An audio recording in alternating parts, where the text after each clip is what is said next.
CIA drew up plans to kidnap and to assassinate me within the Ecuadorian embassy in London and authorised going after my European colleagues, subjecting us to theft, hacking attacks and the planting of false information. My wife and my infant son were also targeted.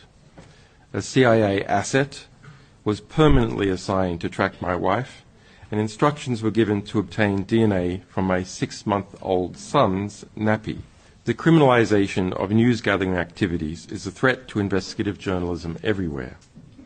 I was formally convicted by a foreign power for asking for, receiving, and publishing truthful information about that power while I was in Europe. Journalists should not be prosecuted for doing their jobs.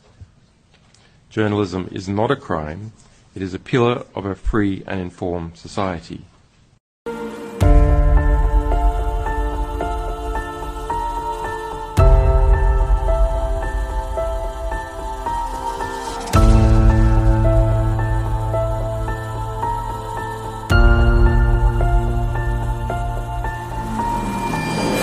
One of the hopeful things that I've discovered is that nearly every war that has started in the past 50 years has been a result of media lies.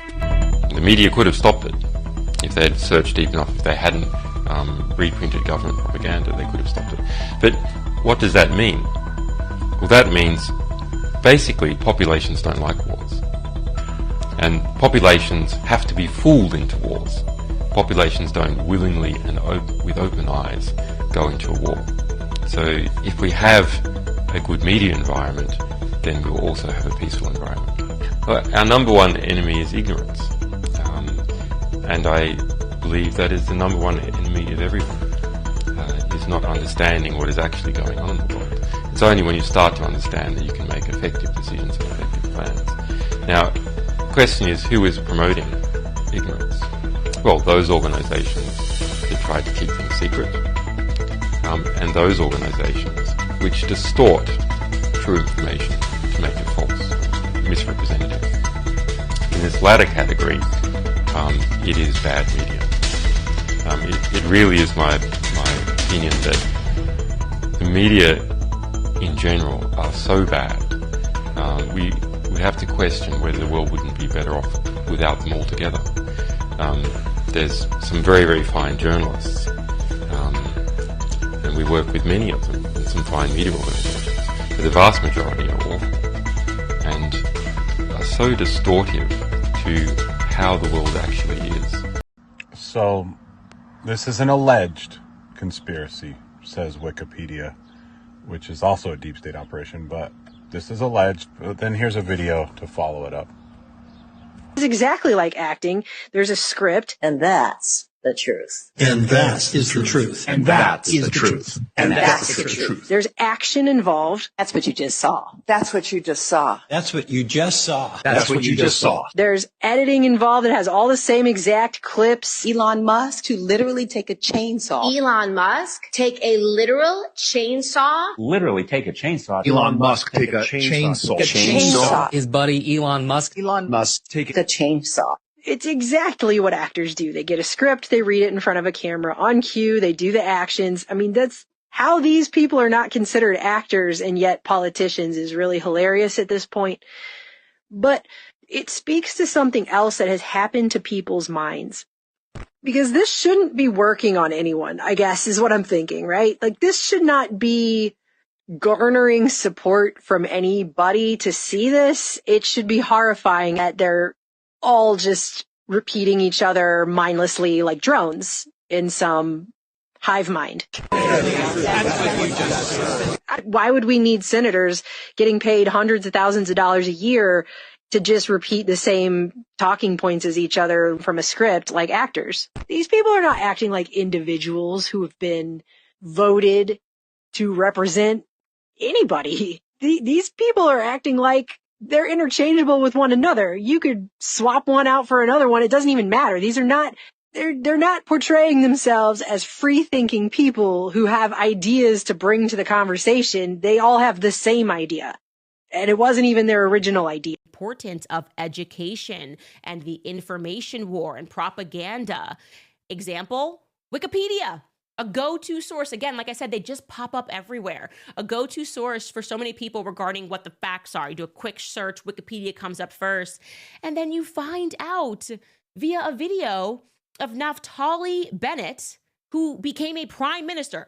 The prime minister of Israel is in this video I'm about to show you, discussing how as soon as Wikipedia hit the map, they were infiltrating, training Zionists to become the editors. This is a real clip of a future prime minister of Israel. Take a listen.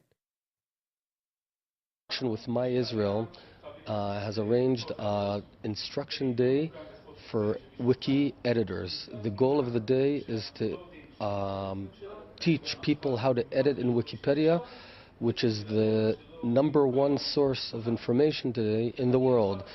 As a way of example, if someone searches the Gaza flotilla, we want to be there. We want to be the guys who influence what is written there, how it's written, and to ensure that it's balanced and Zionist in nature.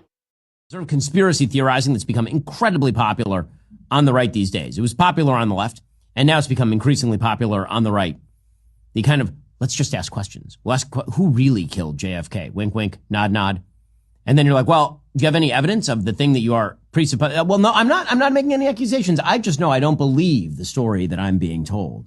I know not to trust the authorities. You're like, well, that's fine, but do you have like any evidence? Like evidence, not just supposition. I said, well, you're part of it, aren't you? You're part of it. The reason that you're so defensive about all this is, I don't care who killed JFK. I mean, I do, because it's really interesting, but I noticed that the calendar says 2025 and he was killed in 1963. And so my opinion about who killed JFK has about as much relevance as who killed William McKinley, or James Garfield, which is to say not an enormous amount.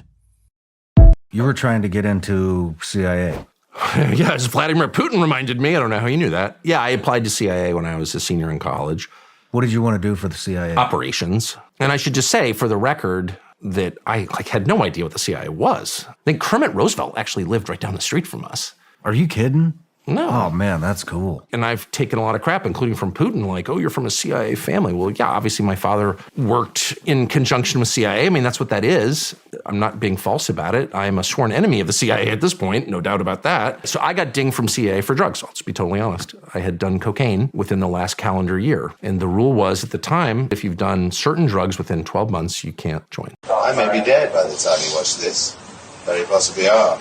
You don't know who's the man who's making things he wants you to see. Destroy your television sets. Now. You must listen to no orders. That's all I can tell you for this point of humanity. The actor and comedian Rick Mayall has died suddenly at the age of 56. He shot to fame in The Young Ones and starred in some of the most successful comedy series of the 1980s and 90s. He lives behind his wife and 3 children.